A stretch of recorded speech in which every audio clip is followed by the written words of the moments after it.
బంగ్లాదేశ్లో ఇప్పుడు జరుగుతున్న పరిణామాలు ఒక్క రోజులో వచ్చినవి కావు. ఇవి అర్థం కావాలంటే మనం కొంచెం వెనక్కి వెళ్ళి చూడాలి. 2024 జూలై ఆగస్టు నెలలకి. అప్పట్లో జరిగిన ఉద్యమాన్ని కొందరు విప్లవం అన్నారు, మరికొందరు విద్యార్థుల తిరుగుబాటు అన్నారు. కాని వాస్తవం అంత సులభం కాదు. అది ముందే ప్లాన్ చేసిన ఒక మార్పు, ప్రభుత్వాన్ని మార్చే ప్రయత్నం. అదే విషయాన్ని బంగ్లాదేశ్ ప్రధాన సలహాదారు మహ్మద్ యూనుస్ కూడా చెప్పారు. న్యూయార్క్లో జరిగిన ఒక అంతర్జాతీయ కార్యక్రమంలో ఈ మొత్తం ఆపరేషన్ వెనుక ఒక ప్లాన్ ఉందని స్పష్టంగా చెప్పారు. ఆ ప్లాన్లో ప్రధాన పాత్ర పోషించిన శక్తుల్లో ఒకటి జమాత్-ఇ-ఇస్లామీ. ఇది కొత్త విషయం కాదు.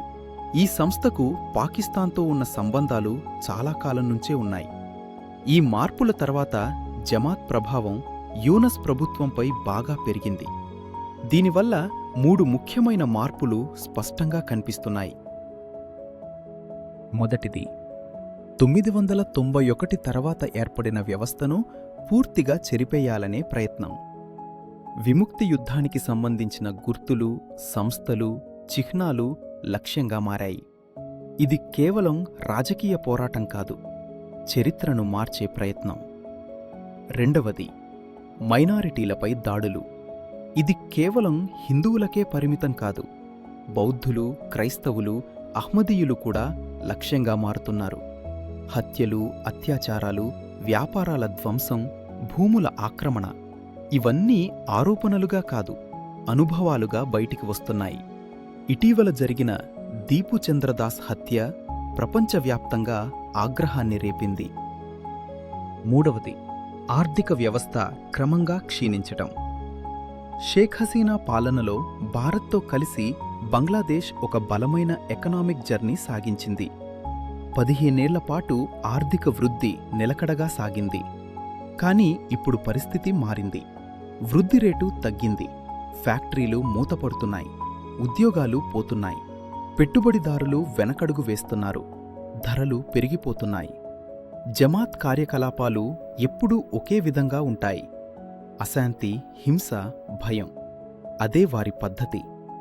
గత ఏడాది కాలంలో మీడియాపై దాడులు పెరిగాయి. జర్నలిస్టులను అరెస్ట్ చేశారు. కొన్ని పత్రికల కార్యాలయాలపై దాడులు కూడా జరిగాయి. అలాగే గుంపుల ఒత్తిడి, ప్రభుత్వ కార్యాలయాలను చుట్టుముట్టడం, న్యాయమూర్తులపై ఒత్తిడి, తమ మాట నెరవేరే వరకు వెనక్కి తగ్గని మాబ్ కల్చర్. ఇలాంటి పరిస్థితుల్లో 17 ఏళ్ల తర్వాత తారిక్ రహమాన్ బంగ్లాదేశ్కు తిరిగి వచ్చాడు. రాబోయే ఎన్నికల్లో ఆయన గెలుస్తాడా అన్న ప్రశ్న అందరిలో ఉంది. కాని ఇప్పటి వాతావరణంలో జరిగే ఎన్నికలు నిజంగా స్వేచ్ఛగా ఉంటాయా అన్నదే పెద్ద సందేహం. అవామీ లీగ్ను పోటీకి అనుమతించకపోతే అది ప్రజల నిజమైన ఎంపిక ఎలా అవుతుంది? ఇక్కడ ఒక విరోధం ఉంది. హసీనాపై ఆమె ఆపోనెంట్స్ చేసిన ఆరోపణలే ఇప్పుడు ఆమెను విమర్శించిన వారే చేస్తున్నారు. అరెస్టులు, హింస, భయపెట్టడం. కాలం మారినా పద్ధతులు మారలేదు.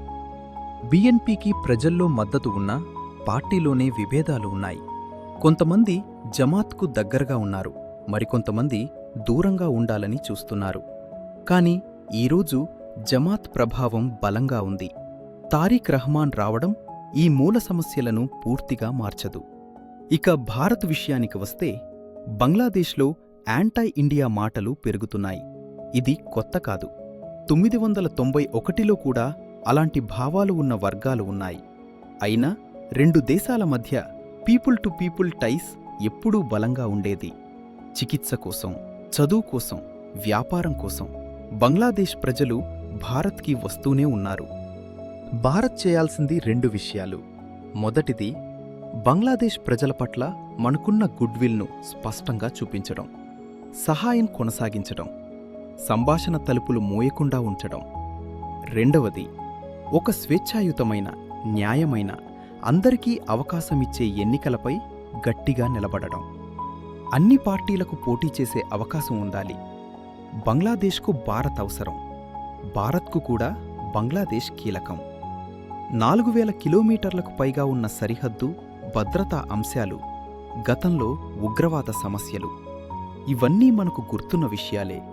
ఆ స్థిరత్వం తిరిగి రావాలంటే ప్రజల నిజమైన నిర్ణయం బయటపడాలి. లేకపోతే ఈ నాన్ వైలెన్స్, ఈ భయం, ఈ అన్క్లియర్ సిచ్యువేషన్ ఇంకా కొనసాగుతూనే ఉంటుంది.